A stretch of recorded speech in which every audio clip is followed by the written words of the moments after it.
FIFA's president put on a red hat and posed next to Trump. He gave Trump a peace prize instead of the Nobel. He rented an empty office in Trump Tower and pays the rent directly to Trump's family business.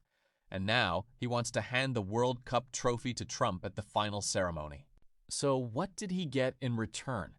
And who's paying the price for all of this? I'm going to break it all down chronologically. Let's go. Let's go back to 2018. The US, Canada, and Mexico won the right to co-host the World Cup.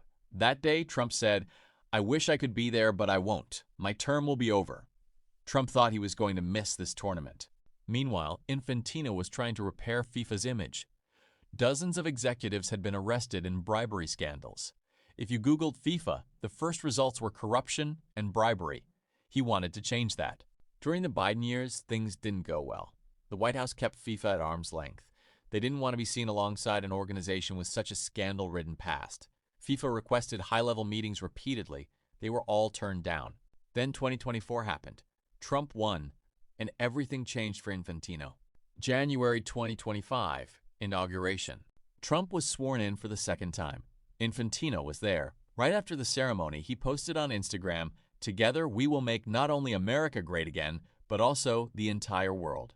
FIFA's statutes clearly state political neutrality. Infantino ignored that completely. And this wasn't just a social media post. It was a signal to the entire world. I'm on Trump's side. May 2025, Middle East Tour. In May, FIFA held its annual Congress.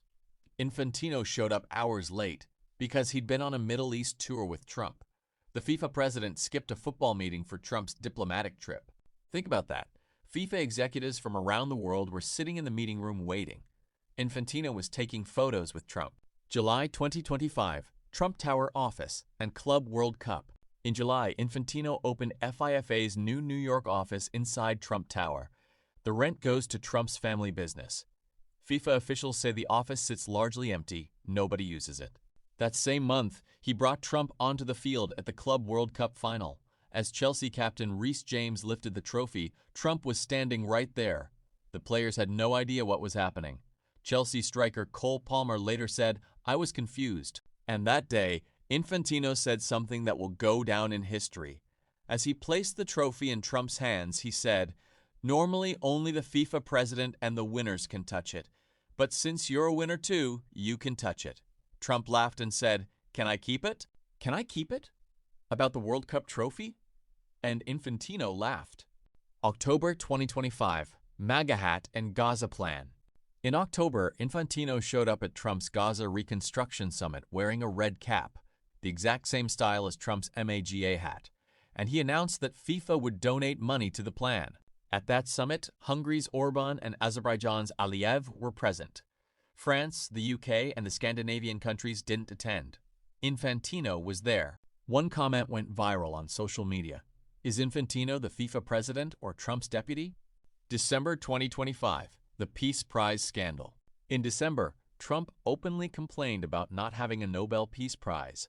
So Infantino invented a new award, the FIFA Peace Prize, and gave the very first one to Trump. The reason? His unwavering commitment to peace and unity. 3 months later, Trump launched military strikes against Iran. A World Cup host nation had gone to war with a participating nation. That's how the Peace Prize became the most ironic moment in recent history. February 2026. Trophy in the Oval Office. Trump placed a gold World Cup replica on his Oval Office desk. Infantino stood beside him, smiling. "I will do everything for this World Cup," Trump said. By this point, Infantino had visited the Oval Office 5 times. He'd been to Washington 8 times total. None of it was really about football. All right, Infantino got close to Trump. So what were the real consequences? Who got hurt? The Somali referee case. This is one of the most embarrassing moments of this entire tournament. Omar Artan was named the 2025 African Referee of the Year. He was going to officiate at this World Cup. He would have made history as the first Somali referee ever. At Miami Airport, he was interrogated for 11 hours. He was placed in a detention cell, then deported back to Turkey. The U.S. claimed he was associated with suspected members of terrorist organizations. No concrete evidence was presented. A referee, a football referee, treated like a terrorism suspect. You know what Infantino said? It's an unfortunate situation. Fans should chill. Should chill. So the FIFA president responded to his own tournament's referee being deported with "calm down." 39 countries and the travel ban. Trump's travel ban covers 39 countries, the vast majority of them African or Muslim-majority nations. Some of these countries have teams in the tournament. Their fans couldn't watch their own teams play. Think about it. Senegal played a match, but Senegalese fans couldn't get in. Ivory Coast took the field, but their supporters weren't in the stands. FIFA says football unites the world, but the fans of 39 countries were left outside that unity. The fear of ICE raids. Before the tournament, FIFA's senior management pressured Infantino to ask Trump to suspend ICE operations during the matches. Even during the Club World Cup, there was panic. U.S. border agents announced they'd be suited and booted, and FIFA officials genuinely feared fans would get arrested. So FIFA didn't even know whether fans at its own tournament would be detained. Ticket prices. Group stage tickets start at $140. Final tickets go up to $32,970. When asked about it, Infantino said, "Look at NBA playoff tickets. We're not doing anything wrong." He's comparing the world's biggest sporting event to NBA playoffs and presenting that as a defense. Now, to be fair, Infantino has an argument, and we can't ignore it entirely. The day before the tournament, he held a press conference in Mexico City. His answer was clear. Without Trump, this World Cup wouldn't have happened. Without his support, organizing 78 matches in the U.S. would have been impossible.